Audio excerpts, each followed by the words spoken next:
Israel's got a good story to tell. And that's what the Israeli government decided to do in respect of the UN. And that's the outcome of it. That Israel is now seen as an important player within the UN. It's got a very good story to tell. And it's the same thing with all these other fora as well.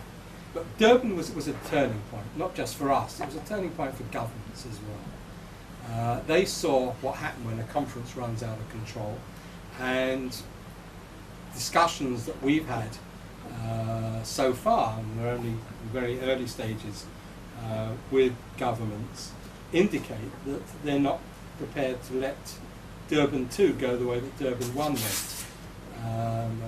There's now a liaison committee between the Jewish community, essentially is the Jewish Leadership Council and the Board of Deputies, and the British Foreign Office. We've already had one meeting, we've got another meeting when I get back to London after Yom Kippur, where we are measuring what's happening with this whole process. I mean, the British government also says, well, they're also going to walk out, they will or not, but they say that they'll walk out if they see this whole thing going the wrong way. But they're going to engage up until that time. So governments have a vested interest in making sure that Durban 2 doesn't go the same way that Durban 1 did. I think that Durban 1, the turning point there where things began to go wrong, was the Tehran conference for Asian NGOs, to which the Arab world was invited, and Israel was not allowed. The Simon Wiesenthal Centre wanted to go, but they were precluded. Other Jewish NGOs wanted to go, they weren't allowed. And I think it's there that everybody else ganged up with Israel. We know that, for example, some of the international human rights groups were threatened prior to Durban. We have this from discussions, not myself, so I'm repeating hearsay now. It's not something I personally witnessed, but we were told that a couple of the major international human rights organizations were threatened that they would not be allowed to work in some countries if they didn't sign up to the Muslim Arab declarations. And they were blackmailed. They won't admit it now, but we've got statements made at the time to my colleagues that this is what happened. And that's why we had no support from them at that time. The issue of America saying they're not going to get involved is not popular with American NGOs, not just American Jewish NGOs. American non-governmental organizations, human rights groups, want involvement with other countries. They want to be at the following conference. They do not want their government to disengage at this early stage. They do not want America to be seen as some sort of aloof state which gives spots out orders to everybody but doesn't get involved in helping other countries. And I've had this very strongly from some of the non-Jewish NGOs in the conference calls that we've had over the last few weeks. They really do want the American government to get involved. I think I've sort of answered pretty well all the three sets of questions. So the final round, you have 3 questions. Ben Koski first, Abner Krug second, and Sharon Friedman. Okay. Yeah, I work very closely with Professor Joel Steinberg at NGO Monitor. And firstly, thank you for outlining the process for Durban 2, because it's often not exactly clear as to how it's going to work. And clearly, our specific area of interest is the influence of NGOs. And I find it interesting that people have commented a lot on changes in the world since 2001.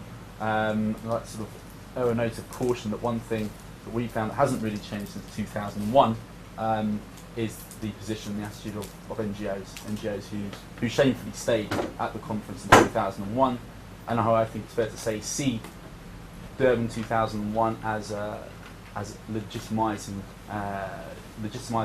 their agenda. I was very interested though to hear you mention the possibility of working with human rights with groups and NGOs from the Sinti, Roma communities, etc. You said there may come a point in preparing for Durban 2 where it becomes clear that this is a lost cause and that Jewish NGOs and the Israeli government decide to have no involvement. Do you think that there's a possibility of persuading Roma, Sinti groups, others who may also be disappointed at how it's panning out, to also not participate in the conference if it comes to that stage? Because that would clearly be a much more powerful statement to the world, if you like, rather than simply Jewish NGOs and the Israeli government not participating. Is that a tactic you could see being used? Well, I want to join in thanking you also for this very interesting lecture and congratulate you on your efforts. I want to say, as a psychologist, I tend to pay attention to the irrational aspects of political phenomena.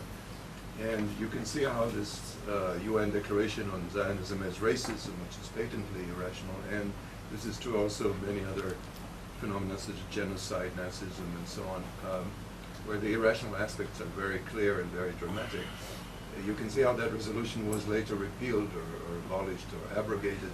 And then you see in 1994 this huge genocide in Rwanda, with 800,000 or a million Tutsis killed by the Hutu. And then you get the Durban resolutions a few years later, where this is totally overlooked, and Zionism becomes the epitome of racism, which is of course totally irrational. And again, in Rwanda, one of the key players was Kofi Annan himself, who refused General Dallaire, the Canadian general, permission to deploy his forces, as you know, to save the victims. So we have a plethora of irrationalities here.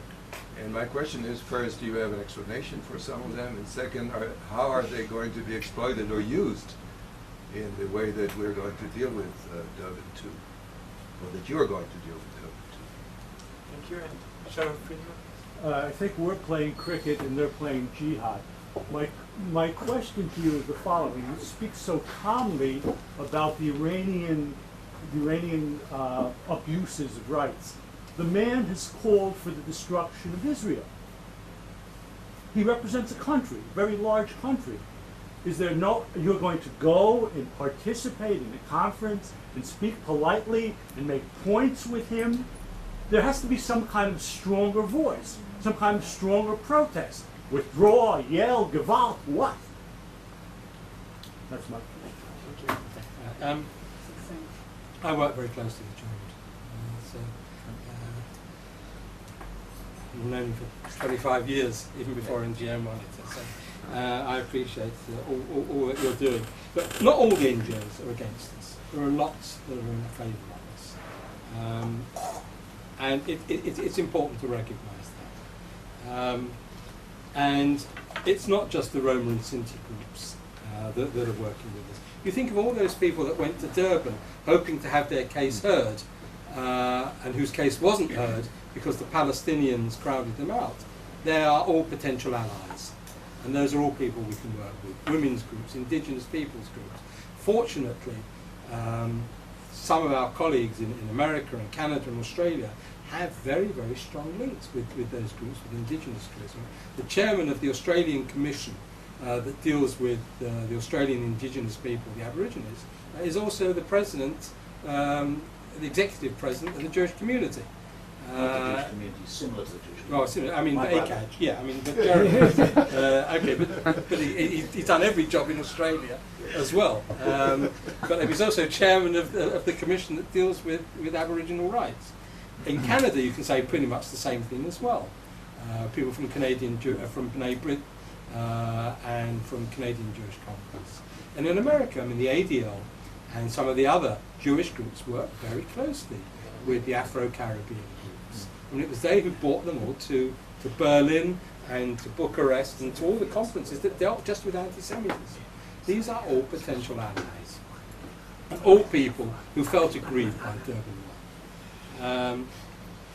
At this committee,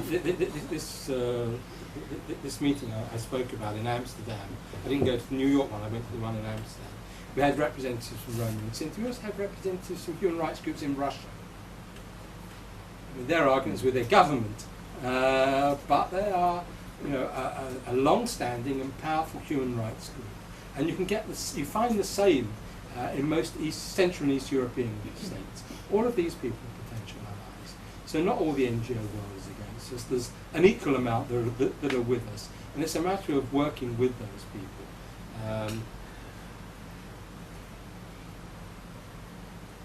Rationality has never been a basis for politics, or for engagement in any of these fora. You know, I mean, so often it's the irrational approach which seems to win out because, I don't know, for whatever reason, people support it, and it may be because they're being pressurized to do so. It may be because they want to get at your side, so they'll vote for the irrational. I mean, the UN often deals with irrational arguments, and certainly the Zionism is racism one was an irrational one. But it was also a product of the Cold War. A product of Which itself was very irrational. Of course, but common sense ultimately prevailed. That's not to say that the irrational won't creep back in, but at the moment there's a more common sense approach. So by using the more common sense approach, I hope that we can prevail this time. As far as Iran is concerned, there's no intention of talking to Iran. I see Iran's threat just as clearly as you do, and so do lots of other people. And I certainly am not likely to be sitting down and talking and having sort of polite conversations with the Iranians. There is a world Jewish initiative starting now to bring to their own national government's attention the danger of Iran. It's not just an Israel, America thing, or sort of a power struggle between the West and Iran. Lots of people see the danger of Iran. But I personally have written 2 fairly substantial reports for British Parliament on the Iranian threat over the last few years to Parliamentary Select and Committee inquiries on the way in which the Iranians work with terrorist groups around the world. So I know more than most people the threat that comes from Iran. But when you get an international forum like the UN, you have to sit in the same room as them. And you don't always go in there with the intention of screaming against them. I mean, Israel doesn't do that in the UN. You tend to react to provocation. But at the same time, you work quietly to alert everybody else to the danger that state presents to not just you or to your friends, but to everybody else. And you have to recognize the fact that the biggest threat that Iran currently poses is to the Gulf and to Saudi Arabia. It's been challenging the Saudis ever since Khomeini took power for leadership of the Muslim world. It's had a long-term strategic interest which precedes Khomeini in the Gulf, widening its exposure in the Gulf, working on the Shiite minorities in all the Gulf states. The biggest threat that it poses is to the Gulf and Saudi. I would disagree with you. I won't deny that what you say is true. Of course it's true. But for us, the biggest threat that Iran presents is to our very existence. And, Yeah. you know, I wouldn't deny, I don't deny. I can't calculate what they're going to do. Yeah, what I'm saying is that it presents a threat to other people as well. And Of course it does. you have to work on those people to recognize that threat and to do something about it. Well, this, you know. I would like to thank very much